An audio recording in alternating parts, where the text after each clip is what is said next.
Hi, we'll move over Brussels sprouts and step away cauliflower because your cousin cabbage is moving to the front of the line. We're gonna transform this very humble vegetable into something that's sweet and creamy and a little crispy, the perfect side dish for any meal. And I can guarantee you're gonna love it. So just because I said cabbage, please don't click away. Please stay with me. I'm Judy Matusky. I'm a registered dietitian and I'm a culinary nutritionist with Athens Nutrition. And I am so excited to be working with cabbage. It is one of my favorite vegetables, I have to say, but I feel like it really just takes such a back seat. No one really thinks about using it. I think we just know about it in sauerkraut and maybe kimchi, but we really should be using it a lot more frequently. And I think this is just one of these cruciferous darlings that you're gonna probably start seeing more and more of on social media as we sort of move away a little bit from Brussels sprouts and cauliflower and kale. I think we're all kind of like a little bit tired of those vegetables, although we certainly don't want to give up on them because they're just so incredibly healthy. So we're gonna talk about how we're gonna do it today. I am gonna be roasting it because that's probably my favorite way to make cabbage, but there are a bunch of other ways and we'll talk about those too. In front of me, I have 3 heads. I just wanted to show you because you can get cabbage in the purple cabbage. You can just find it in the dark green, and sometimes it has these really thick outer leaves on it. This is just another green head that I took away all of those outer leaves, and this is what we're going to use today just to wedge up, and we're going to roast it. Okay, let me just set these aside. So if you've not really worked with a head of cabbage, again, it's super simple and super easy. What I love about cabbage is that it is incredibly cheap. I picked this up at Gentili's and it was like, I think 69 cents a pound. So incredibly inexpensive. And it's also super versatile. You might not think about that with cabbage, but it is. And the other thing is that what I really love about it is, especially when you think about food waste, it lasts forever in your refrigerator. So if you buy a head, I think I got this head 2 weeks ago. I just had it in like the paper, or the plastic bag that it came in, and I had it in my fridge. It will stick around for a long time. So no worries with that. All right, so we're gonna take this head, and what I'm gonna do is I just cut off the bottom stem that was getting a little bit brown. I'm just gonna take my knife and just carefully run it through. We're gonna just cut it in half. All right, because what we're gonna try to do is we're gonna create some wedges, but what we wanna do is we wanna make sure we keep the core in place because that's gonna help to sort of hold the wedges together so that all the leaves just don't kind of fall off. So don't cut the core out. That is just gonna roast up and it's gonna soften and it's gonna get a little bit creamy and sweet. All right, so just for cutting purposes to make it safe, put your flat side down, the cut side down. And then with this, I'm gonna cut the wedge, this half of the cauliflower in half. And then I'm gonna come in through this in the side, and I think I can get probably 3 wedges out of each quarter here. Just to, the wedges are about maybe an inch or 2 in thickness. But again, we kind of want to go through the core. So let me just pull this out. I'm going to take this outer leaf off because it's just a little bit sort of broken up. All right, so see how it keeps it together? So the core is in place, and now these leaves are going to just, kind of hang on and not really fall apart. So I'm going to go ahead and just place that on a baking sheet that I have lined with parchment. If you don't have parchment, that's fine. Just spray it with a little cooking spray. And then we just grab these and we just go all the way through. So here we have 2 other wedges. So like I said, in each quarter of this, we'll probably get 3 wedges. So a total of 6 per half of the cabbage. That's all I'm going to do for this. I'm just going to cut this in 6 different wedges. All right, so we're going to put them on the baking sheet, and they're about the same width. It doesn't really matter that much.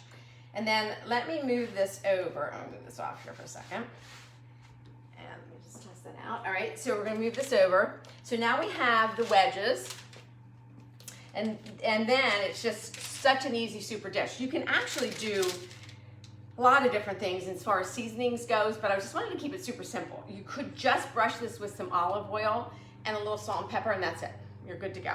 I'm gonna just, and when it comes to putting olive oil on vegetables, particularly something like this, I just think it's so much easier to put your olive oil in a little ramekin or a little dish, and then, you know, just use a little brush and just brush it on.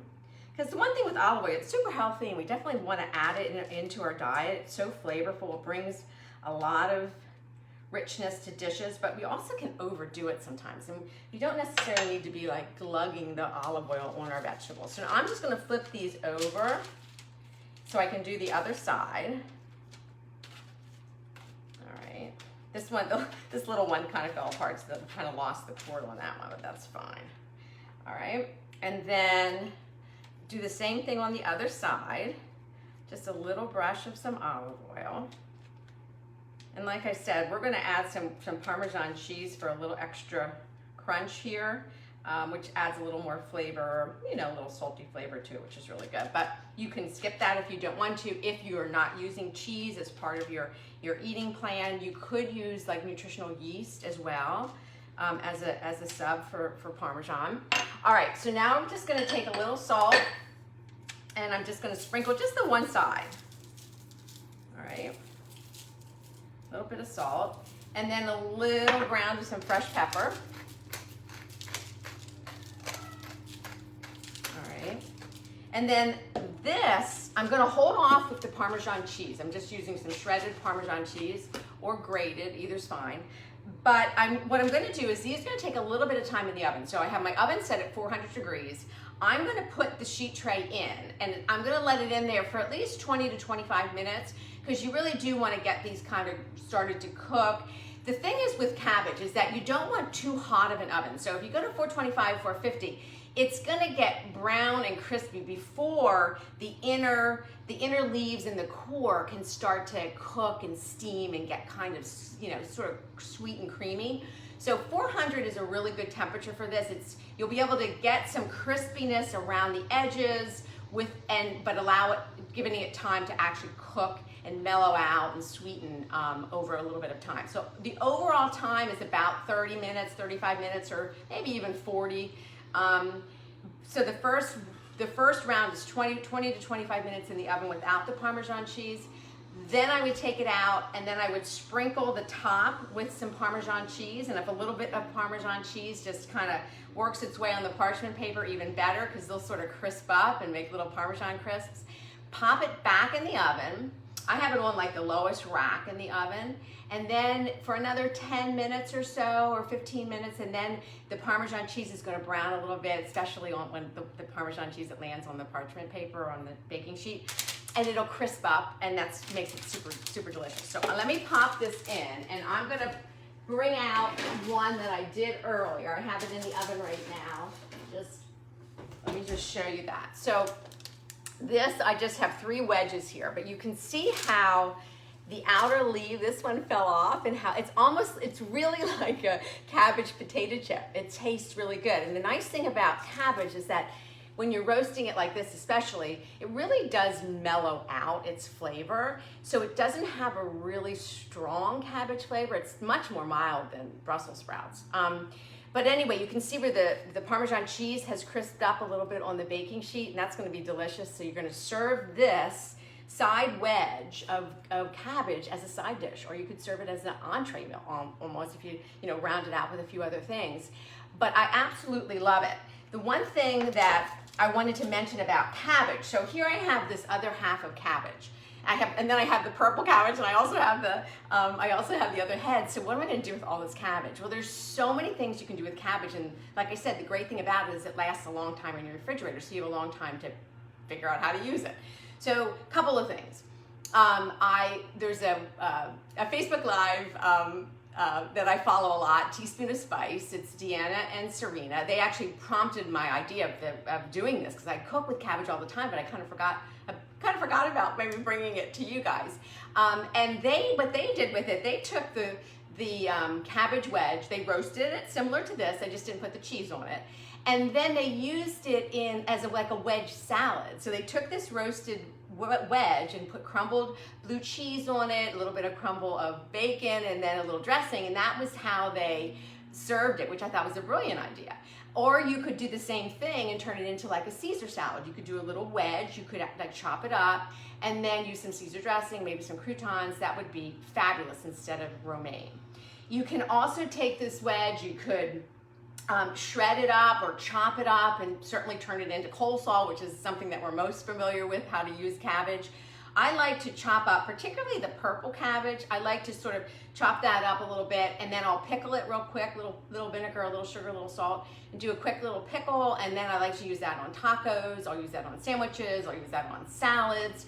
You can saute up the cabbage with a little onion. It'll soften the cabbage up and it gets a little bit sweeter. You could toss that with pasta. I just did a braise of some cabbage the other day, which really was really good. It was just basically some quick little saute of cabbage and onion, and then you pour some water and some vinegar. I used fennel seeds. And then you just let it braise in that liquid for maybe 20, 25 minutes, and it softens and it mellows, and it was really a really nice little side that would go really well, I think, if you're eating meat, like with maybe some roasted pork or something like that. So it's so incredibly versatile. It is in that cruciferous family, so from a nutritional perspective, it's got all of those incredible plant compounds like sulforaphane or isocyanates or anthocyanin in the purple cabbage. These are all pretty powerful plant compounds that can help protect us from cancer in many different ways, as well as sort of boost and help support our immune system. So include more of these cruciferous vegetables in your diet. Bring cabbage in. If you haven't used cabbage in a long time and you kind of like forget about it or you walk right past it when you're in the supermarket, grab a head and start playing around with it. I think you're really going to enjoy it. What I would do with this, I would just serve this wedge with a little bit of like fresh squeeze of lemon or lime juice, and you can grab these little Parmesan crisps and just put them right on top. It's absolutely, I'm telling you, it's really, really lovely because it does cook and soften in the oven, but it also gets a little crispy, so you kind of have the best of both worlds. So give it a try. I'll be back next week. If you love this video and you like our videos, please share them with family and friends. We would love that. We're always looking to increase our community and our outreach. So I will see you next week. Until then, stay well.